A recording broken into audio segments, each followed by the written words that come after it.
ব্রাহ্মণবাড়িয়া গিয়েছিলাম কয়েকদিন আগে। উদ্দেশ্য ছিল হরিপুর জমিদার বাড়ি আর আরিফাইল মসজিদ দেখা। কিন্তু বিশ্ব রোডে বাস থেকে নেমে দেখি রাস্তার বেহাল দশা। সেই সাথে ব্যাপক বৃষ্টিপাতের কারণে কাদা পানিতে সয়লাব চারিদিক। এক সিএনজি চালককে জিজ্ঞাসা করে জানলাম নাসিরনগরের দিকেও একই অবস্থা। কাছের এক রেস্টুরেন্টে নাস্তা করতে গিয়ে জানলাম বিশ্ব রোড থেকে ব্রাহ্মণবাড়িয়া রেল স্টেশন যেতেও ঘন্টাখানেক লাগবে। তাই পরিকল্পনা বাদ দিয়ে ঠিক করলাম রেল স্টেশনেই যাব। সেখানে কিছুক্ষণ ছবি তুলে তিতাস কমিউটার ট্রেনে ঢাকা ফিরে যাব।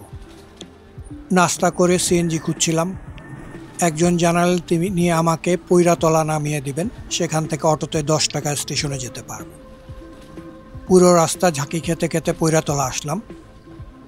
অবশ্য বিশ্ব রোড থেকে এই রাস্তাটিতে ব্যাপক উন্নয়ন কাজ চলছে।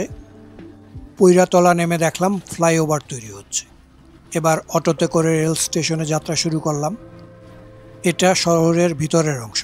এখানকার রাস্তাঘাটও ব্যাপক খারাপ। অটোওয়ালা পৌরসভার গোষ্ঠী উদ্ধার করছিলেন আর অটো চালাচ্ছিলেন। জিজ্ঞাসা করে জানালেন পুরো পৌরসভা এলাকায় একই দশা। পৌরসভার বাইরের রাস্তাঘাট অনেক ভালো। পথে একটা স্কুল চোখে পড়ল, সাবেরা সোহান উচ্চ বালিকা বিদ্যালয়। আমার হঠাৎ মনে হলো বসুন্ধরা গ্রুপের সাথে কি কোনো সম্পর্ক আছে?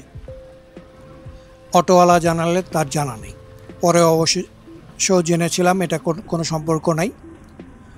বসুন্ধরা গ্রুপের সোভানদের দেশের বাড়ি কুমিল্লায়। পথে ব্রাহ্মণবাড়িয়ার কেন্দ্রীয় ঈদগাহ চোখে পড়ল, বেশ বড়সড়। পথে একটা মাজারও চোখে পড়ল। 2টি কবর আছে সেখানে। বাড়িঘর দোকানপাট দেখতে দেখতে পৌঁছে গেলাম ব্রাহ্মণবাড়িয়া রেল স্টেশনে।